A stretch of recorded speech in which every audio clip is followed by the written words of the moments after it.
Que son las 5:55 de la mañana de este jueves 21 de abril. Es impresionante, una semana más y se acaba este mes.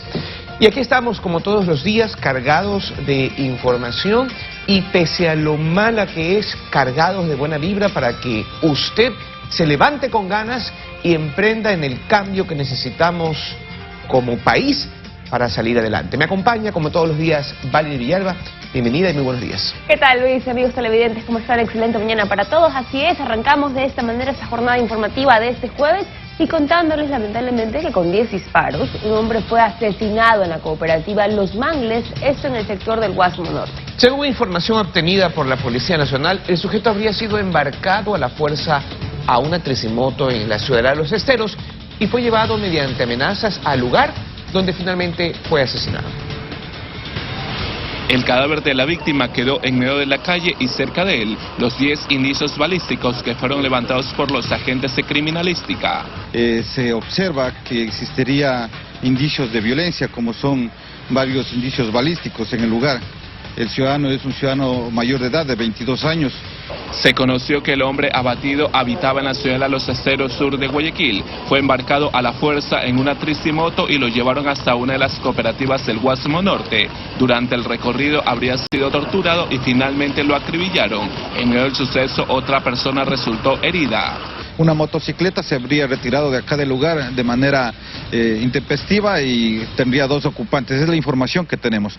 De lo que también sabemos es de que el hoyo Exciso estaría trasladándose en una mototaxi, la misma que no se encuentra en el lugar y que podría ser del herido que fue trasladado a la casa de salud. El fallecido registraba antecedentes penales por el delito de microtráfico. La policía del servicio urbano, como la DINASED, trabajan para localizar a los criminales y así poder determinar las motivaciones del suceso. Paul Tutibén, 24 horas. Y escuche bien, propietarios de negocios en la cooperativa Pancho Jácome son víctimas diarias de extorsión por parte de bandas delictivas que operan en el sector. Sí, escuche bien, porque sujetos dejaron un taco de dinamita al dueño de un local que se niega a entregar dinero. Alarmada, así se encuentra la ciudadanía en la cooperativa Pancho Jácome por las amenazas de parte de las bandas delictivas. A los dueños de negocios les piden plata, de lo contrario, las cosas irán mal. La gente está muy asustada porque hay mucho vandalismo, mucha droga y muchas cosas. ¿Y a qué obedece eso? Dicen porque están cobrando peaje aquí, que tienen que pagar para que te cuiden. Ahora estas bandas delictivas han llegado acá al sector de la Pancho Jácome, noroeste de Guayaquil, para atemorizar a los propietarios de negocios y domicilios, que si no pagan el dinero que solicitan, les dejan material explosivo. En el sitio, al dueño de esta mini empresa de suministros de oficina le pedían $600, y al negarse le dejaron un taco de dinamita a la entrada en horas de la madrugada. Al ser alertado, llamó a la policía, lo que permitió que el escuadrón antiexplosivos detonen el taco de dinamita en la calle. No pueden extorsionar aquí a los dueños. ¿Ya? Entonces, como él no se dejó... ¿Qué le están pidiendo? Dinero. ¿Por qué les piden dinero? Me imagino que porque es su modalidad, la manera en que ellos cogen y andan viendo los negocios, cómo pueden coger y pedir dinero, pues, ¿no? La ciudadanía está preocupada. ¿Cuánto le estaban pidiendo? Supuestamente $600 mensual.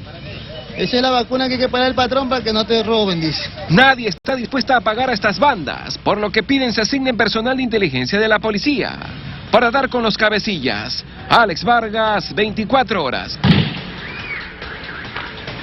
Y algo está pasando en Ibarra, ciudad que ha sido motivo de nefastas noticias en las últimas horas. Ayer se capturó a 2 presuntos sicarios que fueron contratados por un miembro de la Policía Nacional para acabar con la vida de su esposa para no pagar pensión alimenticia. Imagínese usted. Sí, durante los disparos, la hija del presunto autor material del hecho falleció. La tarde de este miércoles 20 de abril, el ECO 911 de Ibarra recibió la alerta de disparos en el sector Priorato, al ingreso norte de la ciudad. Una mujer que tenía un golpe en su cabeza y una menor que lastimosamente había sido impactada por un disparo de arma de fuego. Esto viene de un tiempo para acá. El papá de la niña le amenazaba. Luego de un intenso operativo se dio captura de los presuntos autores del hecho en la laguna de Yaguarcocha a bordo de una motocicleta sin placas. Posteriormente también se dio captura al actor intelectual, quien era miembro activo de la Policía Nacional. Se hizo barrido con nuestras unidades especializadas, con un helicóptero y con el uso de drones. Se encuentran en este momento aprehendidas 3 personas de nacionalidad ecuatoriana. Lamentablemente, una de las personas que nosotros presumimos que es el autor intelectual de este hecho es un servidor policial en servicio activo. Los presuntos autores del hecho fueron presentados a los medios de comunicación y puestos a disposición de las autoridades de turno. Para él debe caer todo el peso de la ley. La Policía Nacional actuará con absoluta transparencia, actuará con firmeza, porque no podemos permitir que este tipo de elementos manchen a una institución. Con cámaras de Diego Arellano, desde Ibarra, David Vizcaíno Aro, 24 horas.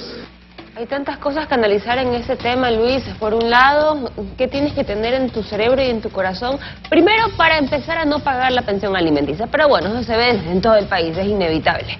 Pero de ahí a que se te ocurra matar a tu esposa o a tu ex esposa para no pasar justamente esa pensión. Y que producto de eso también terminas matando a tu hija. ¿Qué tienes en el cerebro y en el corazón? Peor aún si es un agente policial, que se supone que tiene que proteger a la comunidad. Y dos, definitivamente. Y dos, el hecho de que para cualquier cometido que tú tengas y cualquier plan es tan sencillo como hacer una llamada o mandar un mensajito para conseguir unos sicarios. Es impresionante. Las fuerzas del mal se manifiestan o se están empezando a manifestar en su máxima expresión. Y lamentablemente a eso se suma la inacción o la poca capacidad para afrontar el problema.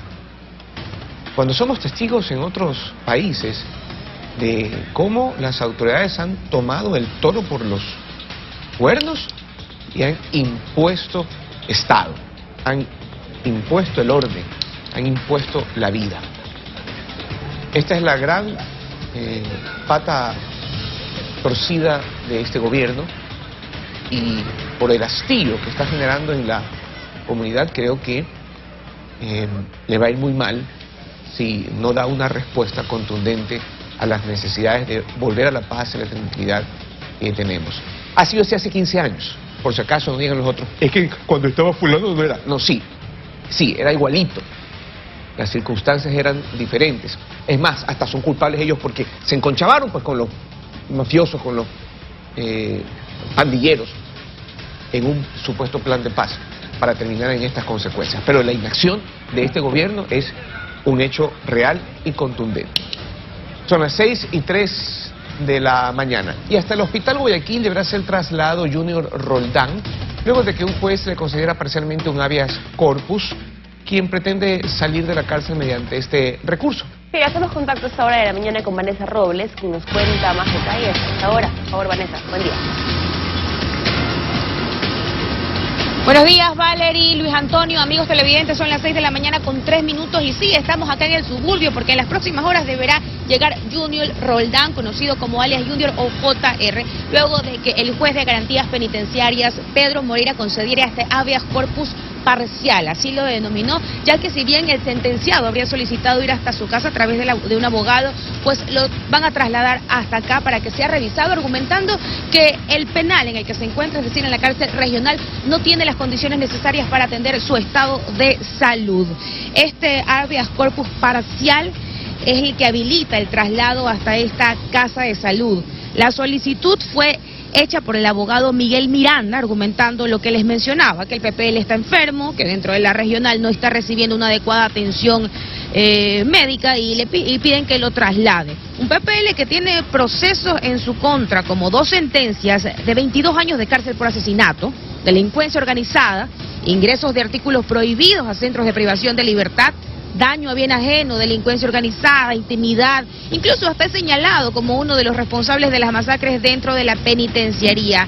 Y este es el segundo pedido de habeas corpus porque el primero fue hecho en la mañana de ayer. Iba a ser revisado en audiencia, pero el sentenciado desistió de manera voluntaria de este primer recurso, minutos antes de que se conociera que en esta unidad judicial del Albán Borja habían explosivos y que incluso hasta la noche la fuerza pública estuvo acordonando el lugar y se evacuaron a las personas. Tenemos un reportaje de nuestra compañera Catalina García, quien ayer estuvo ahí y nos detalla todo este contexto luego de que se fallara en torno a este recurso legal. Veamos el siguiente reportaje.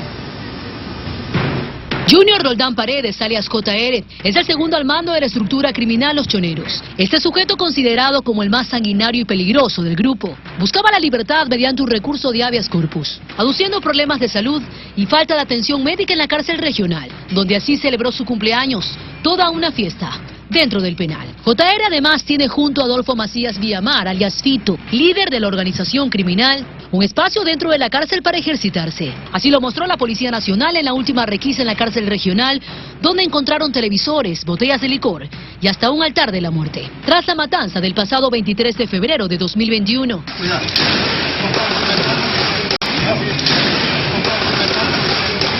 Donde fueron asesinados más de 70 privados de libertad, la defensa de Junior presentó un habeas corpus que fue aceptado a trámite y el juez que lo sustanció le otorgó el recurso porque supuestamente la vida de este sujeto corría peligro. Sobre JR pesan al menos 2 sentencias de 22 años de cárcel por asesinato. Este sujeto se ha visto involucrado, entre otros delitos, en delincuencia organizada, ingreso de artículos prohibidos a centros de privación de libertad, daño a bien ajeno e intimidación. Incluso señalado por otros internos, como el gestor de varias masacres registradas dentro de la penitenciaría del Litoral. Ellos son los que me prestan los fusiles, ellos son los que me van a prestar como 20 fusiles y como 15 pistolas. Pero la mayoría de muchachos los pueden el Junior.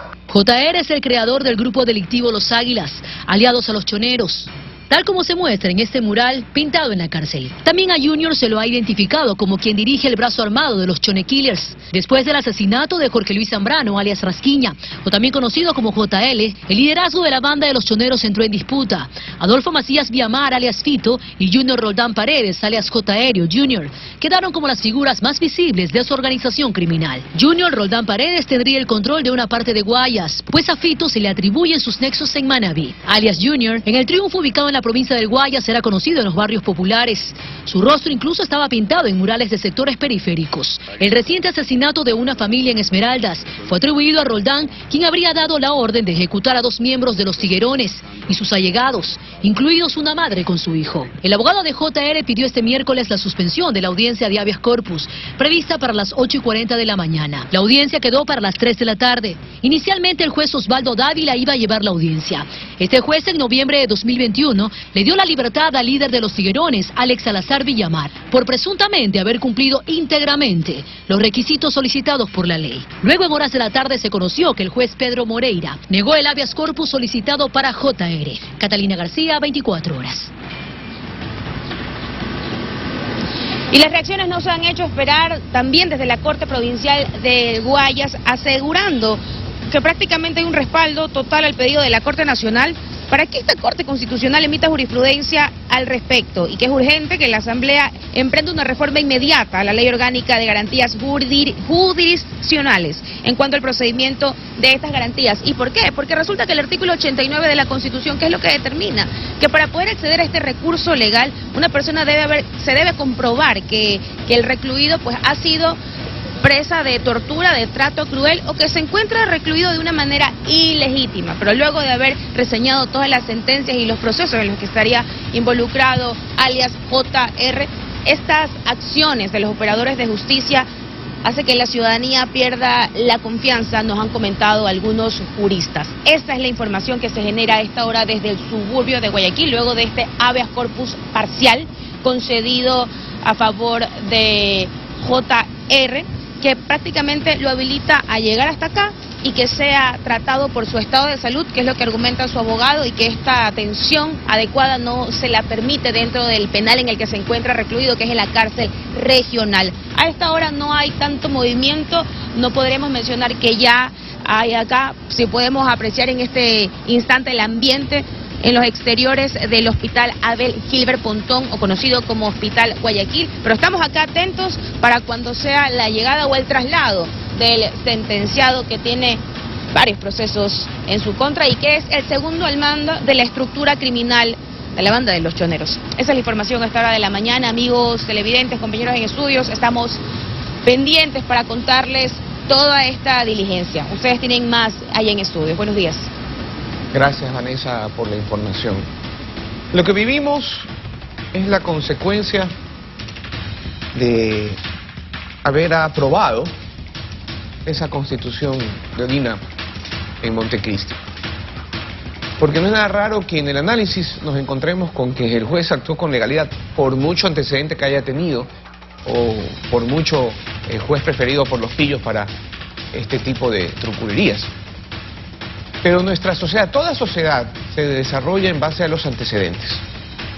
Crearon una ley, uno se dio cuenta, porque también participó dentro de la creación de la ley pilla, salió y el resto todo el mundo quiere. Es así, es lo más lógico, lo más normal.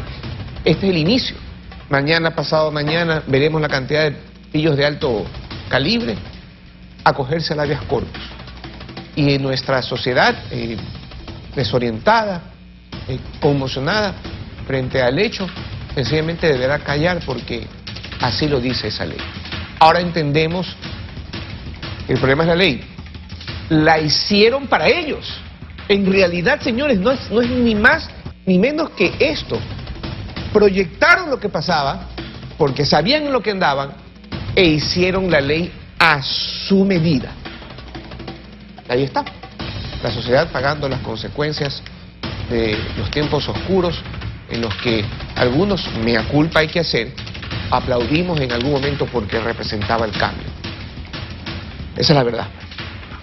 Son las 6:11 de la mañana. Y les contamos ahora que el ministro del Interior, Patricio Carrillo, asegura que desde el gobierno están alertas ante el abuso de lo que estamos hablando, de recursos como el habeas corpus.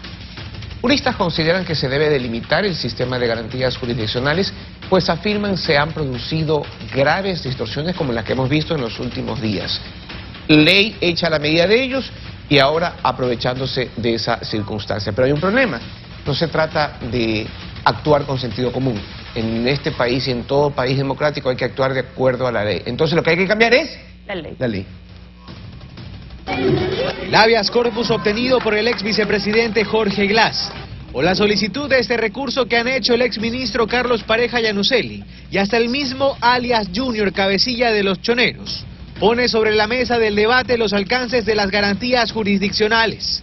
El artículo 89 de la Constitución deja en claro que la acción de habeas corpus tiene por objeto recuperar la libertad de quien se encuentre privado de ella de forma ilegal, arbitraria o ilegítima, o en caso de verificarse cualquier forma de tortura, trato inhumano, cruel o degradante.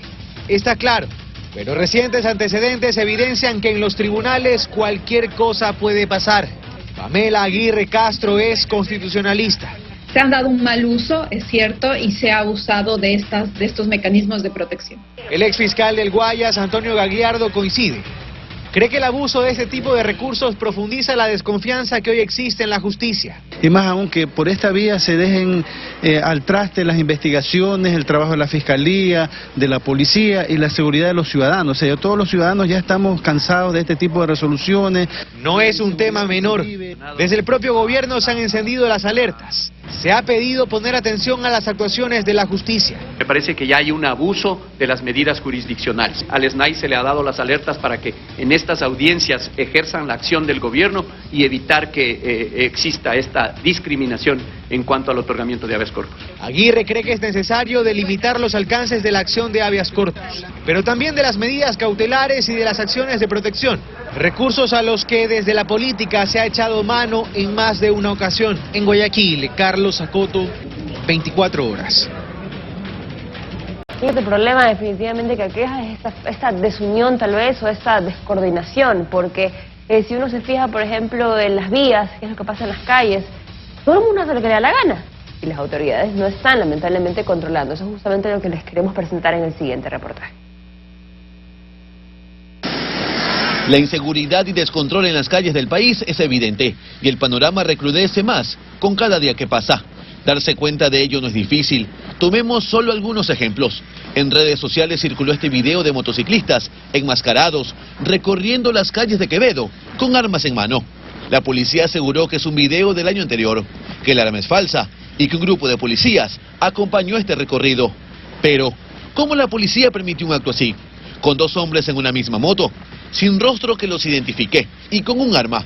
Es lo que reprochan las personas. Y resulta que esa caravana motorizada, incluso la Policía Nacional dio el acompañamiento, porque ellos lo solicitaron, para realizar por el tema de Halloween este recorrido, donde hubo más de 100 motocicletas y circularon algunas calles céntricas de la ciudad. En las calles de Quevedo se mantienen en vilo y se preguntan con qué fin sale a la luz este video ahora y cómo se permitió que esto ocurra.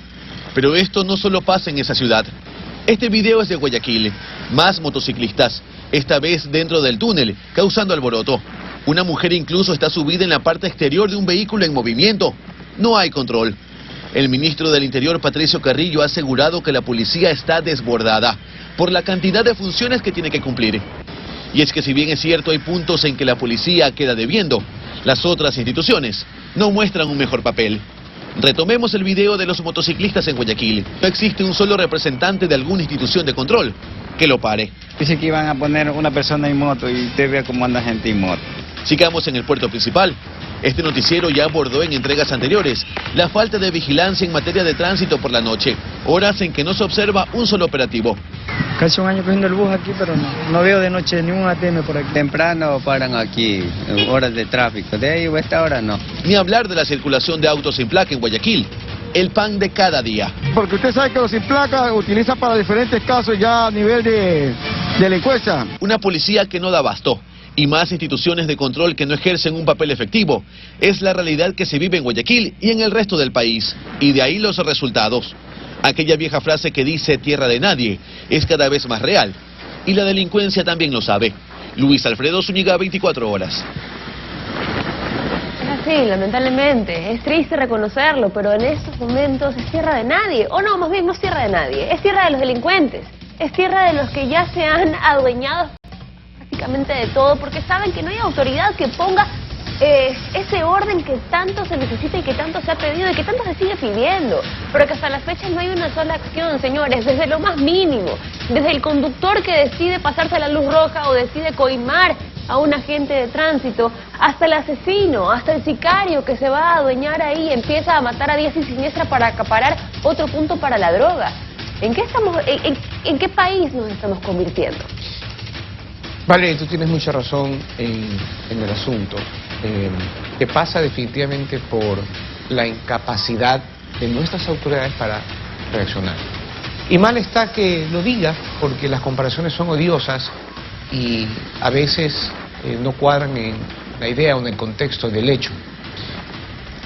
Pero históricamente, ya lo sabemos, los mandatarios deben asumir una actitud que a veces puede ser exagerada o quedar marcada como una posición extrema en la vida. Pero mientras tengan esa actitud timorata frente a lo peor que está pasando, esto va a seguir pasando. En los tiempos de León, en los que en algún momento todos pensamos era una situación extrema, el Estado se impuso, esa es la verdad. El Estado se impuso y los pillos del tiempo, de ese momento, sabían hasta dónde podían llegar. Ahora todo es en base al diálogo, a la comprensión, al análisis, a qué opina fulano, mengano y perencejo. Todos los días más de lo mismo. No hay una acción de Estado, pero con contundencia, es decir, hacerlo, disponerlo y después en el tiempo asumiré las consecuencias legales de mi posición o decisión. No hay una sola decisión de Estado que hasta el momento nos sorprenda, que nos diga, wow, estamos siendo gobernados. Todo pasa por ese análisis de Odino de llegar al encuentro, que es, en síntesis representa impunidad, que nos tiene en estos momentos realmente agobiados. Todo queda en palabras bonitas que se las lleva el viento ya. Sí, mientras tanto, necesitamos pantalones y decisiones de Estado. De Estado. Porque para eso los elegimos. Y en el futuro tendrán los juicios. Miren, pero para eso se es mandatario. Para coger el toro por los cuernos y solucionar los problemas para que a futuro las cosas se manejen bien. Pero repetimos, estamos entrampados en la idea del reencuentro y no hay soluciones para absolutamente nadie. Nadie se pone pantalones, nadie asume su posición histórica y toma las decisiones que necesitamos ver. Son las 6:20 de la... Más información cuando son las 6 de la mañana con 23 minutos, amigos, y atención, porque 7 organizaciones delictivas fueron desarticuladas en varias provincias tras la operación Génesis, ejecutada por la Policía Judicial. 4 de esas bandas delinquían en Quito. Una semana ha transcurrido de la muerte de Miguel Ángel Nazareno, alias Don Nasa, y existen más dudas que certezas en torno a su deceso, así como el dinero que captó ilegalmente a través de la plataforma Big Money. Se estima que hay miles de perjudicados, no solo en Quevedo, donde empezó a operar esa plataforma, sino que a nivel nacional. La persona que a mí me comentó era una persona de confianza, entonces se entregaba el dinero aquí en Quito, cobraban un porcentaje por ir a dejar, obviamente a nombre de otras personas, y me hacían llegar después de 8 días la ganancia. La ganancia que yo esperaba era el 80% de lo que yo invertí. ¿Y cuánto usted entregó ahí? 6,000. Incluso después de que el escándalo se destapara y que empezaran las investigaciones por parte de la Fiscalía, los intentos por estafar a las víctimas de Big Money continuaron. Hay personas maliciosas que decían que se les deposite un cierto monto y que ellos se hacían cargo de la deuda y que en cierto tiempo le entregaban.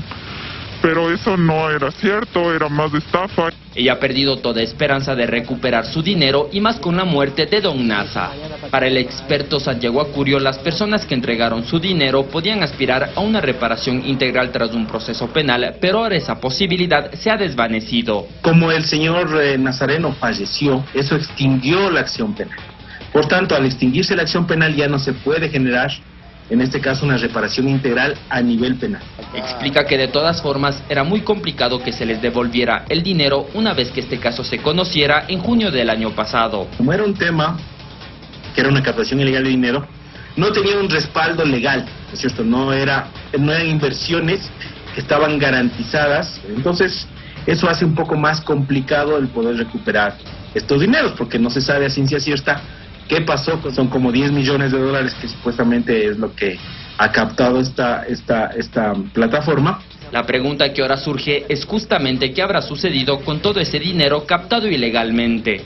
Para la mujer que nos contó su experiencia con esa plataforma, resulta más importante aprender la lección individual y colectivamente. Que no se confíen de las plataformas y no inviertan el dinero porque es seguro que se pierde, seguro. Muy pocas personas generan el interés, el beneficio que uno desea. En Quito, Alberto Luna, 24 horas. Son las 6:26 de la mañana. Con la aprobación de la ley del uso legítimo de la fuerza en la Asamblea Nacional, policías, militares y guías penitenciarios podrán utilizar armas letales en situaciones en que su vida o la de otras personas esté en peligro. Los expertos sugieren al Estado invertir más en la formación de los uniformados.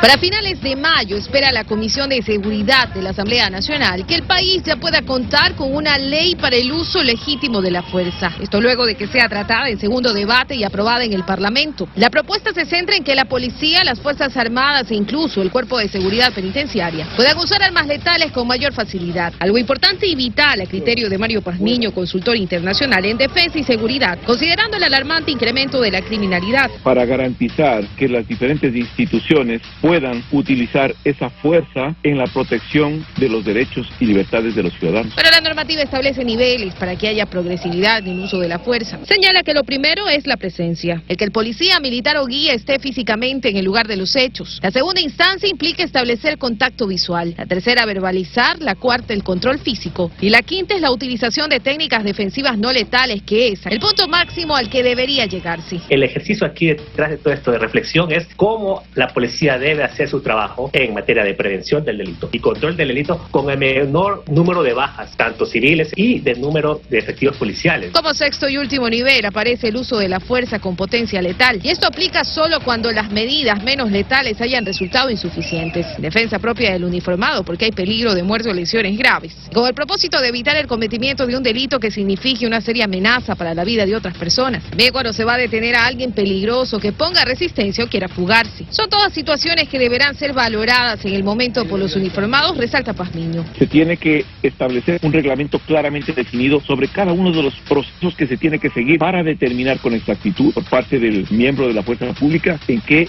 momento o en qué nivel se encuentre. Y que además de que existe una ley, Botón sugiere preocuparse en invertir en la formación de los agentes. En capacitación, por ejemplo, si dice que la policía no tiene prácticas de tiro porque no hay balas y no hay los recursos, pues hay que generar recursos para hacerlo. Entonces puede conseguir usted tener una excelente ley sin una institución que tenga un entrenamiento adecuado. Este tipo de armas, vale la pena precisar, de acuerdo con lo establecido en la ley, se pueden utilizar en manifestaciones o escenarios de protesta social. Luisa María Heredia, 24 horas.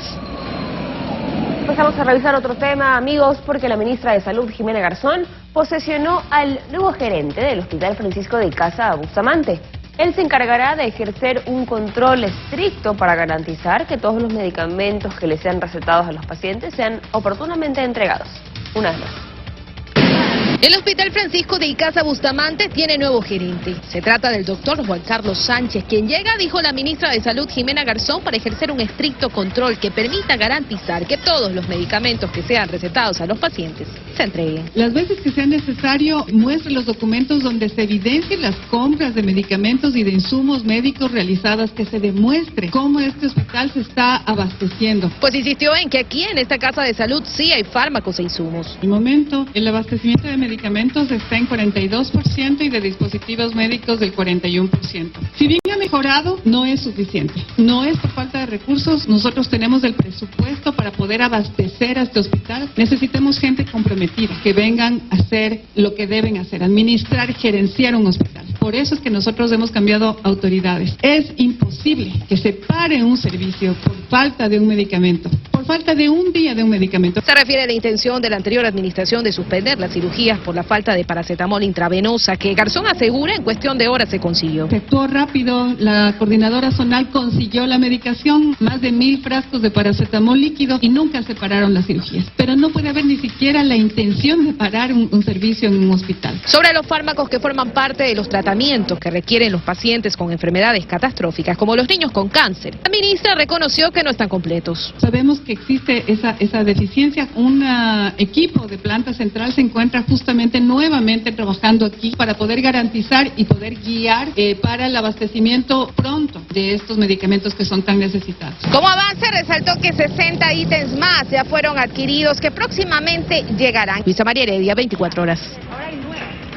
Gracias, señora ministra, por darnos de cierta forma la razón. Es impensable que un servicio se suspenda por falta de medicamentos, pero no los hay. No los hay, y peor, y si es que sí los hay, porque dicen que no hay falta de recursos, que sí hay recursos. Entonces, ¿qué está pasando con las farmacias? Ok, se cambió nuevamente al gerente del hospital y que buscará ejercer un plan estricto para que los medicamentos sean entregados.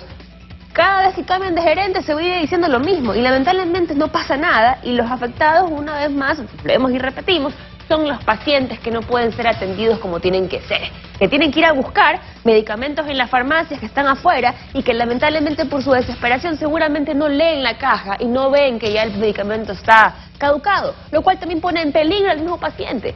Entonces, ¿qué tenemos que hacer? De aquí al término del año pasarán 10 gerentes más. Así es. Yo creo que es cuestión de 2 semanas más y el nuevo gerente será cambiado, o en su caso renunciará, porque realmente complicarse la vida en el afán de hacer el bien muchas veces a uno lo vence. El hecho es este, de que hay que vivirlo para contarlo, pues.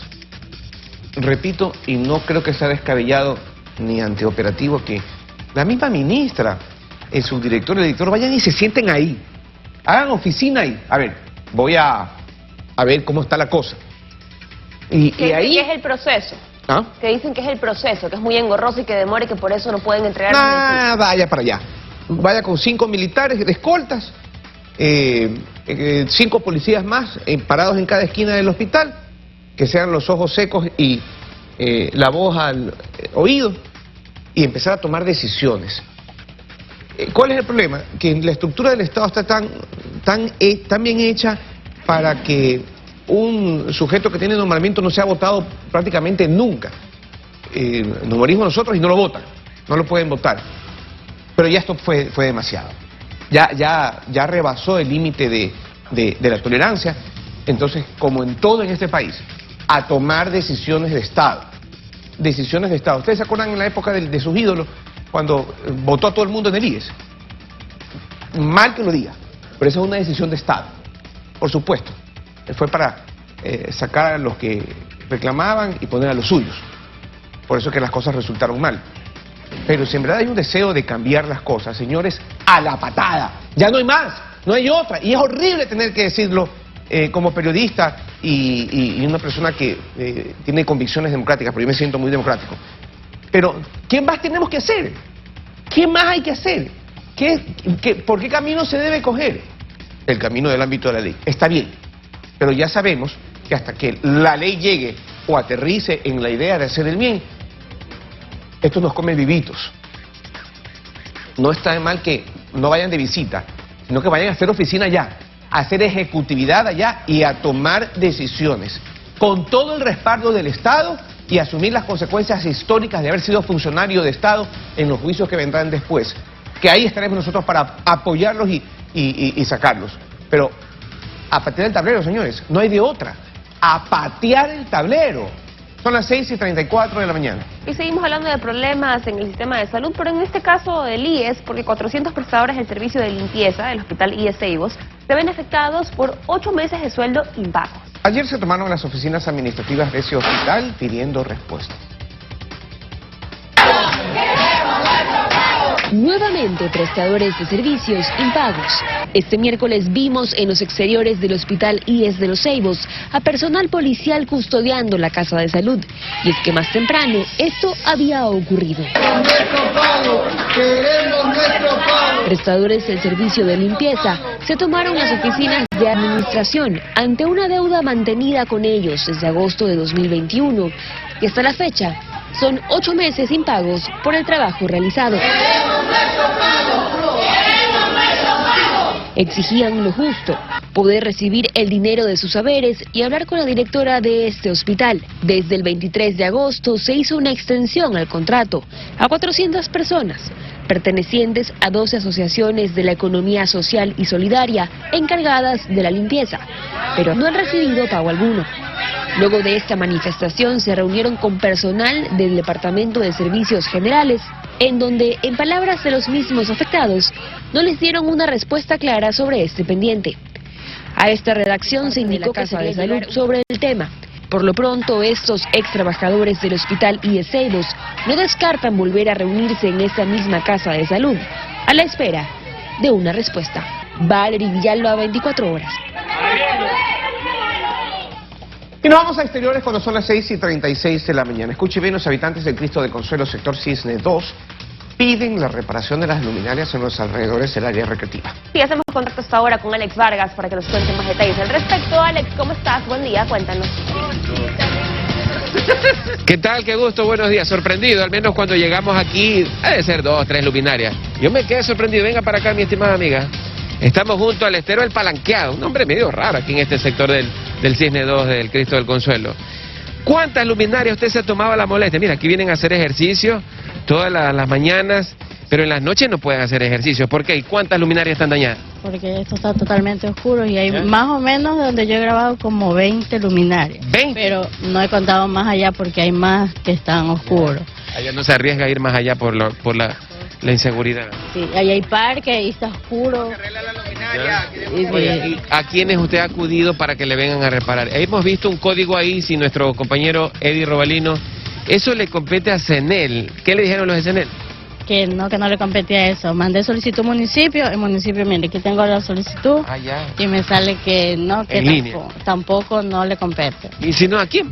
Supuestamente a mi DUI, pero tampoco no hay solución. Ya tenemos 3 meses. ¿3 meses? Sí, casi 3 meses y nada. Y me sorprende, compañeros, ya ustedes a decir, los hacheros se robaron los cables. No, ¿quién puso los cables en la parte de arriba para que de esta manera esto exista? Pase nomás, siga así nomás.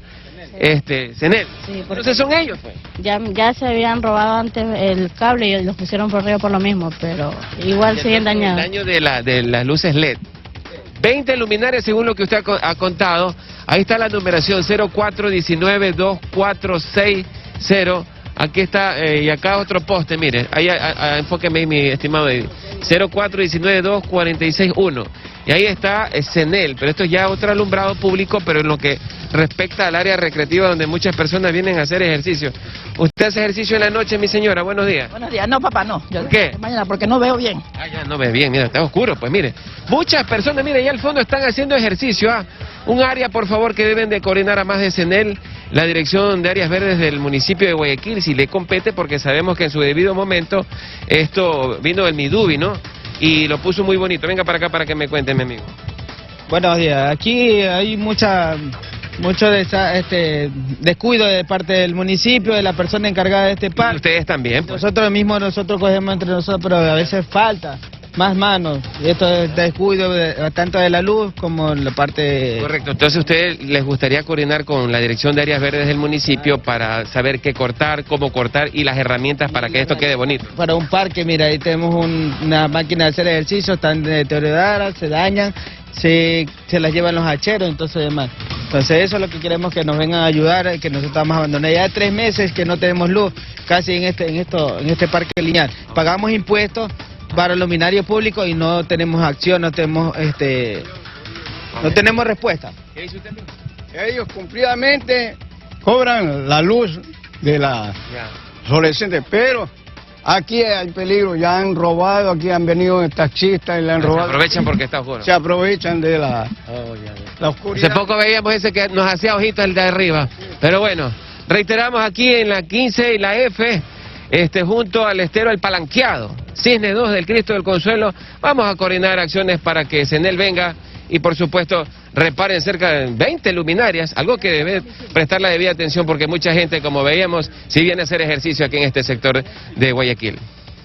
Gracias, Alex. Sí, por supuesto es importante que se dé esta respuesta porque los moradores lo piden y vemos ahí las imágenes. Tú estabas captando efectivamente que personas estaban ejercitándose o que sencillamente quieren pasar por ahí porque tienen que llegar a su hogar. Tienen que hacerlo de una forma como tiene que ser, con iluminación y con seguridad y con todo lo demás. Así que, Alex, es tu misión encontrar esa respuesta como siempre en menos de 24 horas. Son las 6 de la mañana con 40 minutos. Luis tiene más. Son efectivamente las 6:40 y a esta hora les vamos a contarles que el desbordamiento del río Burgari la noche de este miércoles provocó la inundación de decenas de viviendas en los sectores de San Cristóbal, La Victoria y El Descanso en los límites en las provincias de Azuay y Cañar. Estas familias quedaron damnificadas. El invierno no da tregua en la zona austral del país. La noche de este miércoles decenas de viviendas resultaron inundadas en los sectores de La Victoria, San Cristóbal y El Descanso, en los límites de las provincias de Azuay y Cañar. Esto debido al desbordamiento del río Burgay. Sí, a día sí que unas 50, 60 casas que están afectadas. Como digo, hay gente que no residía aquí en las casas, solamente fines de semana. La creciente sorprendió a todos. Varias familias se quedaron atrapadas. Personal del Cuerpo de Bomberos de Cuenca con vehículos anfibios rescataron a varias personas. El agua entró rapidísimo, no hubo tiempo de sacar los carros, absolutamente nada de eso. ¿Se quedaron atrapados? Sí, se quedaron atrapados. ¿Por cuánto tiempo estuvieron atrapados? Desde las 6:30 de la tarde. Se tuvo que evacuar porque esa es la única situación que pudimos hacer. Se activó 4 estaciones de bomberos. Esta zona es una de las más afectadas por las inundaciones. Desde este punto han tenido que ser evacuadas las familias.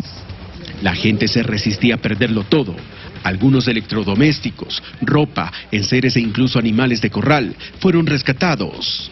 Sí se sacó a tiempo lo que pudimos de ahí de los vecinos, creo que se echaron a perder todo, porque de un rato al otro subió el río. Nuestras cosas no pudimos sacar, todo quedó ahí, subimos al segundo piso y ahí se quedó todo lo que es de nosotros. El agua en algunos lugares superó el metro de altura.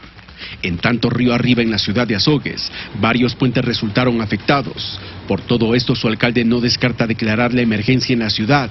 El uso de recursos económicos, la contratación inmediatamente de consultorías en 6 puntos este momento afectados acá en el Cantón Azogues, para inmediatamente proceder a la construcción de lo que se nos recomiende técnicamente, sean muros de gaviones, muros de escolleras, hormigón simple, en fin, pero para darle seguridad obviamente a las zonas que han sido afectadas. En las provincias de Azuay y Cañar, Iván Rodríguez, 24 horas. Son las 6:42 de la mañana, me he quedado impresionado. Y ya eso no, ya es una piscina realmente, literal, ese sector. Sí, así Qué pena. Vamos, sí, es una pena realmente. Son las 6 de la mañana con 43 minutos ya. Seguimos a las 6:45 de la mañana para contarles que luego de que la ANT dispusiera la anulación de más de 100.000 matrículas vehiculares sacadas aparentemente en forma fraudulenta, viajamos hasta uno de estos cantones implicados a evidenciar el funcionamiento de estos registros. Los usuarios de estos cantones fueron bloqueados. Luego de un año regresamos a Yaguachi. Aquí expusimos irregularidades en los procesos de matriculación y la ANT lo ratificó. Este es uno de los 147 municipios del país donde se habrían registrado procesos fraudulentos en este servicio, al igual que en Quinindé, Balsar, Muisne, Cumandá y Bucay. Y para que usted se pueda dar una idea, en la Unidad de Movilidad Municipal de Yaguachi no hay matriculaciones desde marzo del 2021. Pero según la información levantada por la ANT, el registro de 8.872 automotores constan en este cantón luego de esta suspensión. Y ahorita lo que es de revisión no están atendiendo. Sí, venían bastantes. Incluso para fin de mes esto se llenaba. ¿De otras ciudades? De todos lados. Aunque tratamos de comunicarnos con el alcalde de Yaguachi, Clever Falcón, no pudo atendernos. Los municipios tienen la competencia en la matriculación. La ANT, como ente rector, les otorga un usuario y una clave para que los funcionarios direccionen estos trámites. 399 usuarios que tras estas anomalías serán cerrados. Y como el servicio de matriculación no se realiza en la Unidad Municipal de Movilidad, los conductores en Yaguachi piden que se reanuden estos procesos, ya que deben hacer sus trámites en cantones aledaños. Yo matriculo en Milagro, pero es algo incómodo porque debería de haber matriculación en nuestro propio cantón. Necesita aquí en Yaguachi una revisión técnica vehicular. ¿Dónde matricula su vehículo? Aquí en Yaguachi matriculaba. Ahora en Naranjito. 1.700 de estos procesos de matriculación irregular se otorgaron para vehículos registrados como robados. Vanessa Robles, 24 horas. Vamos ahora a contarles que la Policía Nacional allanó una mecánica en el norte de Tulcán, donde se encontraron vehículos con numeración adulterada. Sí, los datos alfanuméricos de chasis y motor eran borrados o cortados artesanalmente. Trabajos de inteligencia policial localizaron esta mecánica en el norte de Tulcán, donde aparentemente se adulteraba la numeración alfanumérica tanto del chasis como del motor de los vehículos de diferentes marcas, procediendo a su allanamiento con orden de fiscalía. Dado que esa mecánica siempre tenía sus puertas cerradas, nunca las tenía abiertas de atención al público, sino que trabajaba bajo clientela. Es así que se procedió a hacer el allanamiento, ingresamos al lugar y empezamos a revisar los vehículos, dando como resultado 4 vehículos que presentan inconsistencias en sus series alfanuméricas de chasis y motor. Entre los vehículos que presentan inconsistencias en su registro serial constan este Chevrolet Trooper color negro con motor, chasis y plaquilla alterada. Este Fiat negro con alteración parcial del motor y plaquilla referencial removida. Un Mazda verde con alteración serial del motor y este Mazda rojo, al que se le cortó artesanalmente el módulo donde se encuentra grabada la numeración del chasis y su placa no corresponde a los datos del motor. Bueno, realmente la ciudadanía tiene que estar muy consciente que si es que va a adquirir algún tipo de automotor, algún vehículo, tiene que preguntar o cerciorarse que el vehículo realmente corresponda a la persona que está haciendo el negocio. De los 4 vehículos con numeración falseada, 2 son ecuatorianos y 2 colombianos, mientras en el cantón Montúfar se procedió a la recuperación de 2 automotores más que circulaban libremente, pese a que fueron reportados como robados. Su vehículo ha sido reportado, todavía no hemos hecho los trámites para poder llamar al propietario de estos vehículos. Un vehículo es nacional y el otro vehículo es reportado en el país de Colombia. Según información policial, en esta mecánica que funcionaba hace 6 años atrás, no se desmantelaban los vehículos, sino se borraba el serial alfanumérico para su posterior comercialización de manera ilegal con datos alterados. En Tulcán, Jairo Jacome Ortega, 24 horas. Seguimos a las 6:50 para reafirmar un hecho contundente. No hay límites para la pillería. No hay género para la delincuencia. Una mujer cargó en peso una máquina de juegos de una farmacia ubicada en el sector de Paraíso de la Flor, en Guayaquil. No es algo pequeño, ustedes lo están viendo, es una gran máquina, pero resulta hasta cómico ver cómo esta señora se lleva efectivamente esa máquina. Ese robo se registró en presencia de otras personas, quienes solamente se quedaron observando impávidos del hecho, segundo que después un comerciante avisó a los encargados del negocio lo que había ocurrido. Me sorprende realmente ver la capacidad y la audacia, o más bien, no es ni audacia, es ser caretuco y llevarse la máquina de juegos de peso en el Paraíso de las Flores. Evidentemente la mujer tapiñada con la mascarilla, que yo no sé hasta cuándo vamos a andar con la mascarilla, supuestamente después del feriado de carnaval ya iba a ser eliminada. Tapiñada con la mascarilla, la mujer llegó tranquilamente y cargó en peso con la máquina. También hay que reconocer una falla del local, porque estas cosas, ya a estas alturas ya nada nos puede sorprender. Siempre están encadenadas. Claro, pues no podemos actuar de buena fe. Aquí tenemos que vivir es al minuto, al acecho, porque sabemos que cualquier sinvergüenza puede ser de las suyas. Esa máquina debería estar desencadenada. Toda máquina, todo aparato expuesto en la vía pública con los permisos respectivos deben estar encadenados, porque nunca falta el pillastre que aprovecha la ocasión para llevárselo.